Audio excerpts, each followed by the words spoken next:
Hey guys, welcome back to the AJ Analysis channel, where today I want to get straight into things because today we are talking about Manchester United youngster Alvaro Fernandez, who has been impressing somewhat in pre-season so far. And I know that you guys love these videos where we break down some of the players in the Manchester United Academy. And like I said, I think Alvaro Fernandez has played well in pre-season so far, so it's time to talk about him. Because a lot of you may not know too much about him, of course, because he's been playing under 23s football, under 18s football, but then also last season he was on loan at Preston, where, to be fair, he done pretty well. But a lot of you may not know too much about him, so we'll start with a bit of an FB Ref report.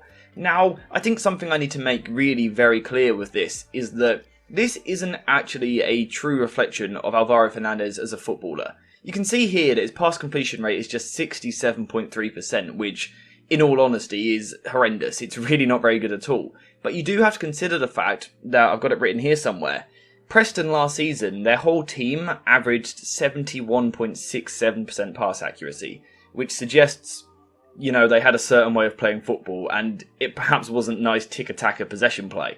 So Alvaro Fernandez's numbers were probably stunted by playing for Preston last season.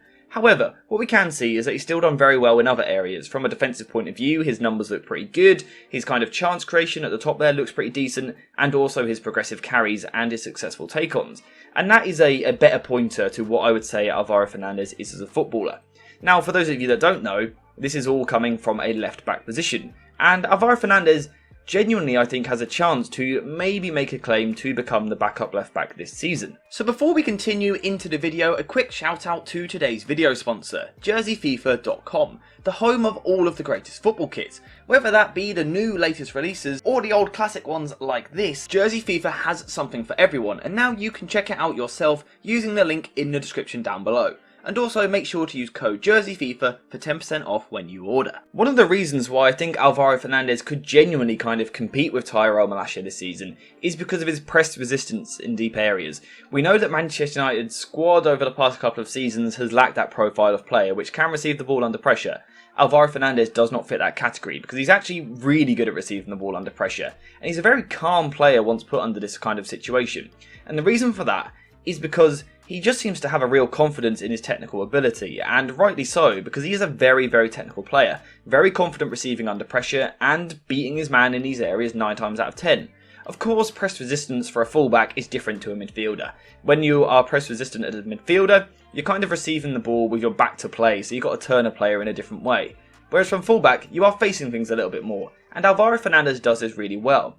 On top of this, he's also good at passing under pressure as well. Now, like I said, these numbers here don't particularly reflect that, but if you've seen his games for the Manchester United Youth Academy, but also in pre-season so far, he does look like a very accomplished passer, which is really good. As a first-phase player, he genuinely looks very, very confident at fullback. But what impresses me most, and interests me the most, is actually his tactical versatility at such a young age, because this isn't just a traditional fullback, someone who wants to defend in these areas. It's also not just that 2010s fullback who wants to bomb forward and constantly overload the attack. He's also this 2020s fullback which we've seen, which likes to invert into midfield. We've seen that already in pre-season. There's situations where he's almost playing as a singular pivot, which, you know, Manchester United fullbacks don't typically do, and that points to very good technical but also tactical versatility from Fernandez. And it is reflected in his heat map from the game against Wrexham the other day. Now, yes, we can see that initially he's playing in these wider areas, but as he advances up the pitch, he's then moving inside, almost into the half space at times. And that is something which we know that Ten Hag likes from his fullbacks. He likes players which can get forward, but not only get forward and provide width, but provide variation to the attack. Sometimes tucking into midfield, where Fernandez is very, very good. Sometimes pushing forward and underlapping, giving room for a winger, but also sometimes overlapping to provide different attacking threats. These are all things which I would say Alvaro Fernandez is genuinely very, very good at. One of the reasons he's very good at this is because of his pure technical ability, a very good technical footballer like we've said already. But not only technical in the sense that he can receive the ball under pressure and take a good touch and move the ball onto someone else. He's also brilliant at taking players on, and this is what I think kind of most allows him to play in different positions. Because when you move into midfield, you are facing more crowded situations, more crowded areas of the pitch. This is the busiest area of the pitch, the real hub of the action. When you move into these inverted positions, you need to be comfortable under pressure, basically. Can you deal with these situations where you have to beat a couple of players from time to time?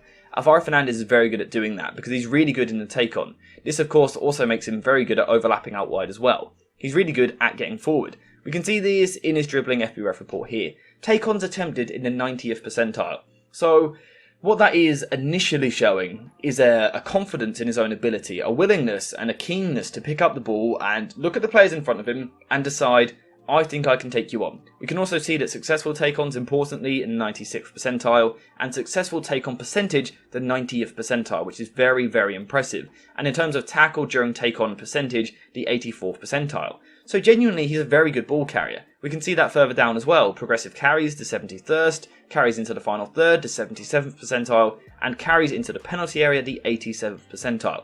Now we do have to take into consideration that this isn't in comparison with Europe's top 5 leagues because these numbers were produced in the Championship. However, we can still see that he's performing very well. And he is genuinely all round a very good ball carrier, and Ten Hag would really value that for Manchester United. We saw Luke Shaw last season, sometimes playing kind of deep and wide at left back, sometimes inverting into midfield, sometimes overlapping out wide, all within the same game, all within different set patterns.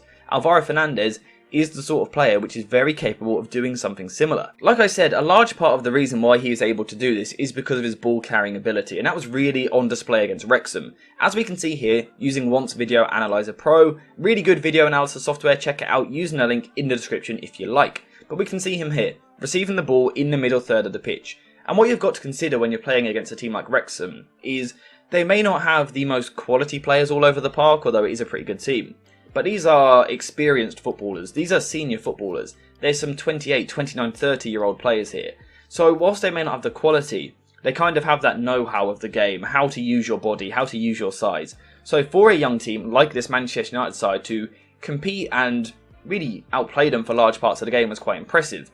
But in particular, Alvaro Fernandez for me was the standout player. His ability to draw players in situations like this, we can see that he has the technique and the intelligence to unsettle the defender, and he just burst past him like he wasn't there. In fact, I will actually let this one play through. He kind of draws him in, he just beats him so easily, gets past him, and like we've seen, then releases the pass. So not only does he have the quality to beat his man, he also then has the composure to release it to someone else. We also saw something similar in this situation here. This time, he is in this inverted position like we were talking about earlier. And like I said, this is basically a pivot position. This is barely a fullback position. This is incredibly central, where, as we can see, it is very crowded, 4 players around him. However, he has the quality, but also the athleticism and the strength to drive forward with the ball. And then he makes this genuinely brilliant pass through as well. A lovely ball wide to the right-hand side to Shola Toure. Really good ball, and it allowed Manchester United to kind of absorb the pressure in the middle of the park, but Alvaro Fernandez's ball-playing ability allowed him to play through it, carry the ball forward, and then play a really good pass. So again, it's all-round good play. And then we've got this other situation here as well. This time he's in a bit of a deeper area, picking up the ball, and the striker is going to press him. Once again, he is happy to wait for the striker to come press him. He is happy to absorb the pressure, knowing that he's going to free up someone else. And again, he does really well. He kind of draws the player in, and then just goes past him. Once again, like he's not really there. The striker eventually just kind of gives up on it because he knows he can't get the ball off him. And again, it's really good play from Alvaro Fernandez. And again, whilst it may not be against the most quality opposition, it's against experienced players, so it's really impressive. And again, I think it's for me this technical ability, not only with his passing, which I think is underrated, but also his ball carrying and dribbling, which means that he can be almost any iteration of the modern day fullback. I think he is comfortable and capable of playing in deeper areas, a little bit more reserved, but he is also really capable of inverting into these areas because of his close control. From this position, he can also pass the ball forward through the lines, another aspect of his game which I think is underrated, but he can also overlap as well. Now, what I like also is that once in the final third, he's effective. We saw it in that game against Wrexham. He got the assist for the right back on the other side, which was good to see. And in general, his numbers in terms of creating opportunities and getting involved in the attack have been good in the past. This was his last season with the Manchester United youth team. Playing in Premier League 2, which is like the Premier League Youth League, we can see him getting 4 goals and 6 assists in all competitions, and he had a really good season, showing his attacking threat. Now, again, what we do have to consider before we get kind of too over the top and we go overboard with this, you do have to consider the opposition. A lot of this is at youth football level, a lot of this is in the Championship, and now also in pre-season, where you're not playing against the most fittest and sharpest players you'll ever face. So we do have to consider that when looking at him. However, what we can still see is a base of a player which is Genuinely really good. Really, really very good. A very good youngster. The fact that Manchester United got him for free, I believe it was the other season, is going to end up looking like really good business. Whether he has a future at Manchester United or gets sold in a couple of seasons, United have done really well here because this is a very, very good young player. And he's one of the few players in the youth team currently, which I think could make it at Manchester United in the long term. I genuinely do. Now, in terms of how he needs to go about doing that, he has areas of his game that need to improve. And things he needs to kind of prove that he has the ability to do it. For example, his passing. In my opinion, like I've said already, these numbers are skewed by the team that he was playing in last season. However, for him to make that next step in his career, he does need to kind of prove these numbers wrong. For me, he's done it to an extent in pre-season, and he needs to do it in the next couple of games as well. But also, just in general, he needs to prove that he can be a player which makes good pass decisions, keeps the ball for his side and breaks teams down, because that is what Erik ten Hag will need for the future. I also think, probably from a defensive point of view, he also isn't quite there yet. He actually done pretty well in the Championship last season, but going up to the Premier League against some of the best wingers that world football has to offer is just a completely different challenge.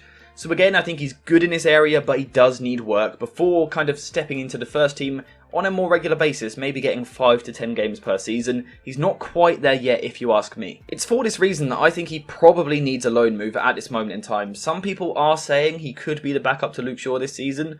Personally, I would still stick with Tyrell Malacia for that role in the squad. However, get this man out on loan to a Premier League side, or a side abroad in the French League, in the Portuguese League, but a side which wants to dominate and play the right sort of football. A side which wants to control possession and play a style which is going to reflect, or at least suit, what Alvaro Fernandez would be asked to do for Erik ten Hag at Manchester United. That is important for him moving forward. There's no use him going to a team where they play long ball football, because it's not getting him accustomed to the football which will be required moving forward.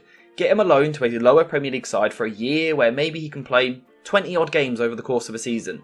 Then you could see him being ready to maybe the season after being a backup at Manchester United, with Luke Shaw being the first choice, Alvaro Fernandez being the second choice. I genuinely think that could be a good little career path for him to go through over the next couple of years, because he is still just 20 years old, which is very young for a defender to be even considered at the Premier League level. So that probably shows and really highlights the quality that he has. And like I said already, I think this is one of the best players currently in the Manchester United Academy. Coming through, I think he has a genuine chance of making it. Now, whether or not he, quote, makes it at Manchester United will depend on a few different things. It will depend on his attitude in training, his willingness to learn in different situations, also his willingness to go out on loan to get a different experience, but also a bit of luck as well. You do need luck of injuries, you do need to be able to be available. You also need the right loan setup, you need to be in the right environment. So there will be a lot of factors at play here, but he genuinely has an opportunity. So that's kind of where I'm leaving it here. If you don't know a lot about Alvaro Fernandez, hopefully you do now. On the ball, this is a very, very technical player with a high ceiling. He could be a very good player in the future. If you have any other questions though, let me know in the comments down below. But apart from that, thank you guys for watching. I hope you have enjoyed it. And as always, I'll see you in the next one.